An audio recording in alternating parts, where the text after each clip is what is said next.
Thanks for tuning in today. I'm Dr. Nick, the Incrementalist. Join me as I seek out the small incremental changes being applied in other industries that we can learn from and that can be applied in healthcare. Can these changes bring immediate value, but also add up to the big improvements and revolution we need in healthcare? Come along with me to explore the possibilities. My innovative guests from around the globe have used small incremental improvements to achieve their moonshot. And today, I'm delighted to be joined by Dr. Carolyn Jasik. She is the Chief Medical Officer for Omada Health. Carolyn, thanks for joining me. Thank you. So, as I do with all of my guests, if you would, tell us just a little bit about your background and the context of how you arrived here. You're a physician, but it's more than that. So, tell us a little bit about your background. Thank you. So, I'm a pediatrician by training, and I came to medicine really from the get go because I was interested in impacting healthcare at scale. My undergraduate degree was in health policy, and I've always been thinking about how can I be a part of solutions that will change healthcare, in particular in the US, for the better. And I started out in health policy and worked a lot in underserved communities, thinking about community interventions for underserved groups. And then I got bit by the bug of technology early in my career and realized, wow, technology is a way to reach even more people, especially in the community, in their homes, where so much of healthcare happens that we can't touch from traditional care. And from there, started to incorporate technology into my research, and then ended up leaving academia and joining the circus, so to speak, and now work in virtual care at Omada Health, where I direct our clinical research, clinical innovation, and oversee the clinicians who work with our members. Fantastic. So just to be clear, when you talk about the technology helping clinicians, I want to qualify that a little bit because I certainly got bitten by the bug and that's part of me. But one of the things that I think we've certainly done with some of the technology is not help clinicians. And I think the more that we see clinical input, participation, the better, because it really requires some insight. And even though I was involved, I'll hold my hand up and say I was in part responsible for the electronic medical record, which I don't think has been a outright win, unfortunately. So we're here to talk about some of the management of chronic diseases. There's a host of them, and there's lots of paths to uncover. But the reality is that an awful lot of them are tied back to a overwhelming problem that we see in this country, certainly around the world, and that's obesity. And it felt intractable in many instances. We struggled with it. I think we've seen lots of examples of trying to address it, and I know that Omada has certainly sees that as front and center. But just, I'm going to say recently, it feels recently. I know they have a long history to this point, but we've seen the emergence of these GLP drugs, and it's like this sudden revolution. Hey, we've got a pill for it. We finally have a solution. This is the answer. But it's not quite as simple as that, is it? No, it certainly is not. What we've seen over and over with new obesity treatments, because of the prevalence, as you mentioned, there's so much hope and expectation, is a new treatment will come along, whether it's a medicine or a surgery, and there will be so much hope and excitement that this will be the thing that will finally solve the challenge. And GLP-1s are fantastic medications. They're associated with a tremendous amount of weight loss, but they also come with some other components. And that was true for bariatric surgery as well. Bariatric surgery is very effective, but it came with lifelong alterations to people's metabolism. GLPs, same thing. They come with side effects, they come with a high cost. There's supply chain challenges. And so the implementation and the rollout of these medicines has turned out to really shine a light on what is the true potential of treatments like this. And I would argue that there is no panacea in weight loss. Treatments like GLPs are enormously helpful, especially as a kickstart for somebody who's really struggling to get their lifestyle change going. But as we saw with bariatric surgery, eventually, after the weight comes off or after you plateau on the medicine, you need to look again at behavior change. And you just can't have one without the other. Yeah, I would say maybe not after the fact. I think it should be a concurrent. I mean, maybe that's one of the challenges that we have with this sort of, we've got a solution. I say pill. I know it's not pill at this point, but it probably seems like it might move that way. let's talk just a little bit, if you can, about the backdrop to this. I mean, they're not entirely new drugs. We've known about them. We've been using them for diabetes for a while. Very effective. And it was almost like a side effect we discovered, a bit like Viagra, if I recall. That was a side effect that, unrecognized, and now it becomes a sort of primary use case. Are we moving to that point? Is it moving away from the diabetes and now it's, serving to essentially work as an anti-obesity medication?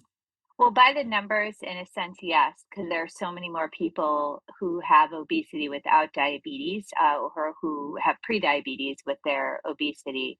I will say that, yes, we've known about these medications for over a decade. They're enormously effective, and we need to, of course, get the medicines to the diabetes population first. And there have been supply chain issues due to the excitement on the obesity side. But absolutely, there's many more patients who can benefit from these medicines that have obesity alone, obesity and overweight. And for that reason, a lot of the attention has shifted. And interestingly, when the manufacturers put in for the FDA approval, they applied separately for the obesity indication under a new brand name. And I think that that has further uh, led to a lot of excitement within the obesity world, that it felt like a new medicine, but they aren't in fact new. They're the same agents that have been used for diabetes. And I imagine that even if it's a different name, it's still coming from the same supply manufacturer. So there's still going to be the same problems. That doesn't solve the supply chain problem.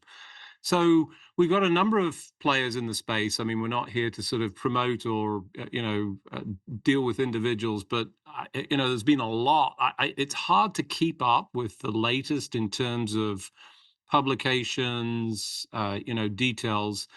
Share, if you will, a little bit of the backdrop as you've watched this, as we see more studies emerge to give us better insight into the effectiveness of the drugs and how they work and what the sort of long-term consequences are, if you could. Absolutely. Well, first, I will give a brief shout out, if it's okay, to Close Concerns and Eric Topol. That's where I get all my information on the latest with GLPs. Well, They I'd be happy to shout out to him as well. Good friend, and I agree, 100%. Yeah, so whenever I want to know the latest on any study that has happened, I start with both of those newsletters. And the research is overwhelming. The pipeline is enormous. There's probably over 50 agents, I think, at the last time that I counted, in this field. And it's not just GLP alone mechanism. There are double agonists, triple agonists coming out. We started with semaglutide, which was under the brand name Wegovy through Novo Nordisk. We now have tirzepatide, which is under Lilly. That's a dual agonist. We will have a triple agonist pretty soon, and it's a very rich and busy pipeline of lots of different kinds of medications with many different mechanisms of action. And it seems that with each new agent that comes out, the primary difference is more weight loss. What I am hoping to see is medications that have less side effects, and the GI side effects in particular. I'm especially excited to hope that we will have agents that will come with the benefit of the weight loss without the side effects. Yeah, so side effects is always important, and that's part of the risk reward that everybody thinks about. Well, at least I hope they do. I know I do, but a- as as I've looked at the literature, it seems as if that's having an impact, but it's not always highlight. I mean, inevitably it's not, except as the person that speaks faster than anything I could possibly understand on the advertising. Um, what is the consequences of that, and how is that going to impact the long term of this? Are we going to see this as a tail? How is all that playing out? I think it's well, there are several different aspects of GLPs that I feel like aren't discussed enough. The side effects are one of those. So we see in our members, Omada is a lifestyle intervention and diabetes management solution for cardio metabolic disease. So we have thousands and thousands of members going through. We have enormous amount of information on these medications coming through, and what we're hearing is nausea, vomiting, diarrhea, these are uncomfortable side effects for people who are trying to live their life. Now, as people balance that against being able to lose weight that they have been trying to lose for many years, many patients feel that the benefit outweighs the disadvantage of the side effects. However, as time goes on and their weight starts to get closer to their goal and the expense starts to add up, that balance between those side effects and those other disadvantages starts to dwindle. And many patients decide to discontinue the medication because the side effects are no longer tolerable. There is a certain percentage of people, and this is part of the titration process with the medicine, who do get through a side effect phase and are able to live without side effects on this medicine. But there are a substantial number of people that persist with side effects and choose to discontinue once they've had the weight loss. So a couple of things. So we'll have to come back to the other risk reward, which is economic. But before we leave, the side effects issue, you talk about the discontinuation. Do we have a decent sense of what that means? Is this, hey, I've taken it, I've achieved this, and I'm good to go? Where does that leave us?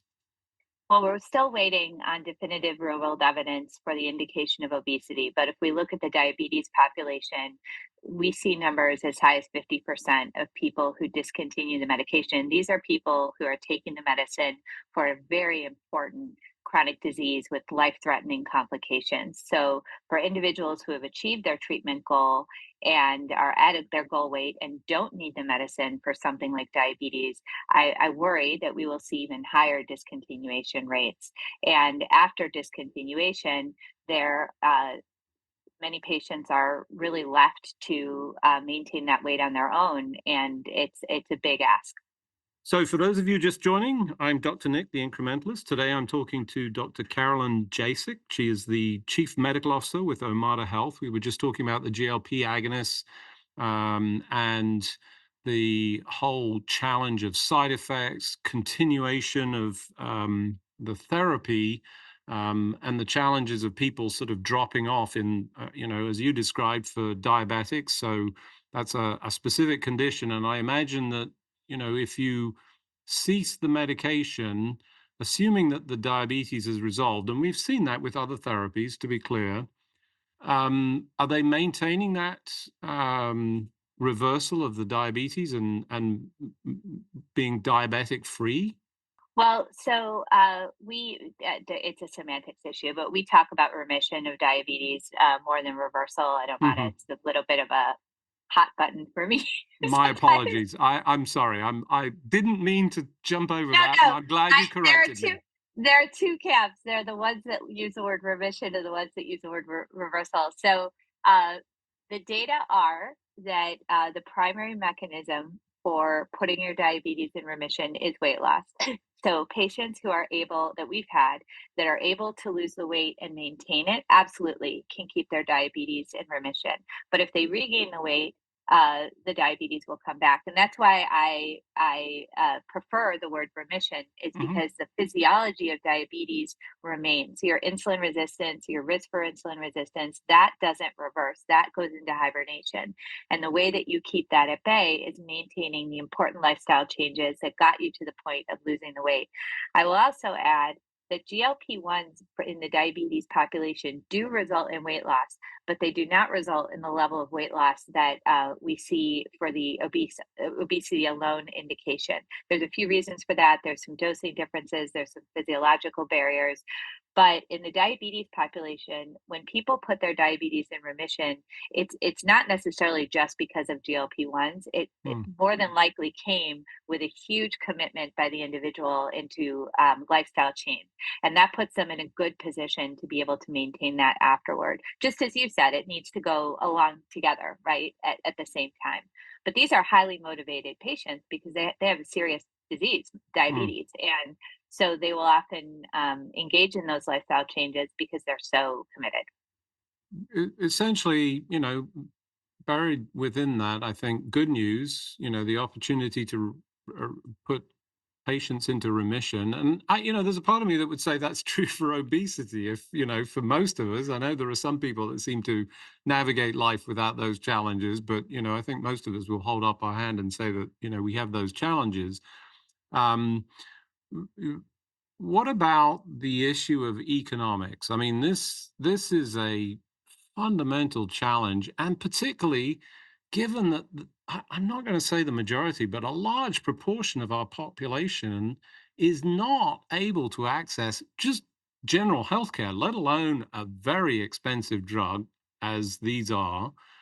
Where are we on the economic justification and capability to be able to offer this as a realistic solution? Well, if you are a policy wonk, a health policy wonk like me, this is just if anybody is, this is just a really interesting time right now, and I'm so glad that I have a front row seat to it because it is pushing to the very forefront of people's attention, at least in the United States, some major challenges we have around access to healthcare. So we have an enormously expensive and effective medication for an indication that the probably about 50 to 60% of America could be eligible, right? Adult America, because of the levels of obesity and overweight. If you took the FDA, approval by to the letter, Hmm. it's even just to be conservative, let's say half of America could be eligible for adults could be eligible for this medicine. How do you solve that? How do you solve that problem? It's a public health emergency. It's highly prevalent, but then you also have a medication that is enormously expensive. And this is a healthcare system that we have. Our amazing advances that we have, that the entire world benefits from our science and research that comes out of pharmaceutical manufacturing organizations. We all benefit from those developments, but they come with a price tag, and that price tag, in this case, is untenable for the system. So I mean, I think knew the numbers that you were talking about when you talk about the percentages, but even hearing it so starkly is still shocking. Let's be frank. Huge need, economic impossibility, I think, is how I would define it. Not least of all, given that we have the most expensive system with, inordinate amounts of waste, amongst any other reasons for unable to afford. Adding more cost is just not viable. Where is this going to go? How are we going to allow for this, given that as you describe it, you're right. It is a public health emergency. It's an epidemic when you plot it in any of the forms that epidemic charts are shown on map. That's right. I believe obesity is a chronic disease. I believe that it requires lifelong treatment, whether you are successful in your weight loss or not.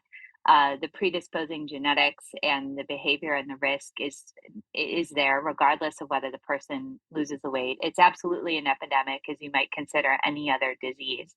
And where we go from here and what the solution is, this is why I'm so glad I have a front row seat, is because really exciting and important conversations are happening all across the healthcare ecosystem. I tend to spend my time with health insurance sponsors, employers in the private insurance space. I know it's happening at the government level as well. What are we going to do about drug pricing? How are we going to think about generic entry? How are we going to think about targeting access to medication to populations that will most benefit? How can you utilize data to do that?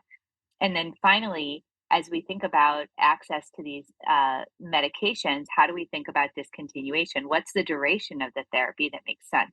Should someone be on it for their entire life? Should they be on it for a short period of time? And what does that look like? And then from the government perspective, you could look at some historical examples like hepatitis C medication and insulin. Is there a role for the government in a public health emergency to enter and say, hey, we're going to get involved in pricing discussions and we're going to implement some bespoke reform? We've seen that, for example, with dialysis, where the government stepped in and said, this is life saving. People need access for it. We're going to figure it out.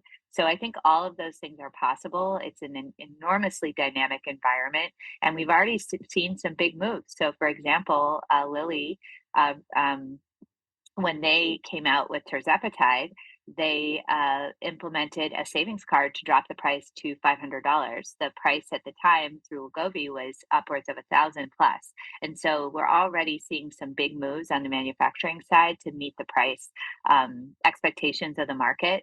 But even at $500, it's unaffordable. Yeah. So we've talked extensively about the backdrop to this, and for me, it sort of leads up to the fundamental point here, which is it's not a silver bullet. It's never going to be the ultimate solution. And to that point, you have spent a large part of your career focusing on fulfilling the requirements to deliver healthcare to the chronically sick. And I think prior to any of these solutions being successful, tell us a little bit about that and how that needs to be incorporated, because I think that to me is part of the essential conversation that you're describing, um, uh, you know, for us going forward. Thanks for that question. I've always felt that the most important parts of healthcare happen outside the walls of hospitals and clinics. It's in our communities, it's in our households, it's in our homes and the way that we act and behave. So, my interest in using technology in the home has really been around behavior change. And so, behavior change is really what is the epidemic. It's our built environment, it's how we manufacture food, it's how we use food for more than just meeting our metabolic needs. It meets some emotional need in our lives. If we don't address those fundamental components of the epidemic, we're really just putting a band aid. And that band aid, once it's removed, the GLP as an example, the weight will come back. And we've Hmm. already seen that. Two-thirds of the weight lost comes back a year after discontinuing Wegovy. And we're seeing similar results with Zepbound and tirzepatide. And so I really believe that behavior change needs to be more embedded in our healthcare in general as a core part of what we do, and in particular within obesity. So if you were to pick one thing or two or three, but just a short list of key things that need to be incorporated. I mean, you mentioned a bunch of them, and I almost, I'm depressed when I think about food and our food supply and what that delivers to us. I just am. I mean, we're doing ourselves a disservice. Where would you start? What would be your policy changes to all of this? Yeah, so I think the first thing that I would change is access to fresh and healthy food. Food insecurity in the US and worldwide is an enormous problem. The lower your income, the worse your food quality. We seem to have solved in many places, not everywhere, the issue of malnutrition, but we're sort of overnourished, not malnourished with unhealthy food. So I Hmm. would solve there. And then the second piece is activity. When you look at obesity, weight maintenance in a post GLP world, activity is number one. We are so sedentary, work from home, zooming for work, zooming for school. We have made everything so convenient that our communities are unsafe. There aren't places to move. We don't have access to sports and movement. We work too much. So movement is the other piece. So food quality and movement. It's funny you bring that up, and it's only as you're saying that I recall when I first moved to this country, one of the things that I really genuinely loved was the convenience factor. But it came at a price that I don't think I fully understood at the time, which was, weight gain and lack of activity. You have to sort of take time out to go do this. Joining a gym was not a thing that I necessarily did when I came from other places. So I think those two for me, if we solve that, we might actually solve not solve the obesity problem, but certainly make a big, big dent in it. So overall, I think I'm excited because there's a new tool in the box to apply for this. I think people struggle, and I've seen it with many friends, and the challenges of sort of breaking that cycle. We see the sort of yo-yo activity. It sounds like there's still a bit of that, but now the renewed focus, and I think the opportunity for the policy, so that we can make this not just available to those that can afford it, but accessible to everyone and deliver it in a way that all can access it, I think, represents a tremendous opportunity to break this cycle and, combat this epidemic of obesity. Unfortunately, as we do each and every week, we've run out of time. So just remains for me to thank you for joining me on the show. Carolyn, thanks for joining me. Thank you so much for having me. Thanks for joining me today. Do you have any better ideas, or have you found a small incremental change that's brought about a big improvement in your world? Let's continue the conversation on our hashtag, The Incrementalist, or share with me at Dr. Nick1 on Twitter. You can find more information about the show on our program page at healthcarenowradio.com, and tune in next time to hear my discussions with leaders and innovators from around the globe who've revolutionized their space by using small incremental improvements to achieve their moonshot. I'm Dr. Nick, the Incrementalist, and I'm starting a revolution through evolution.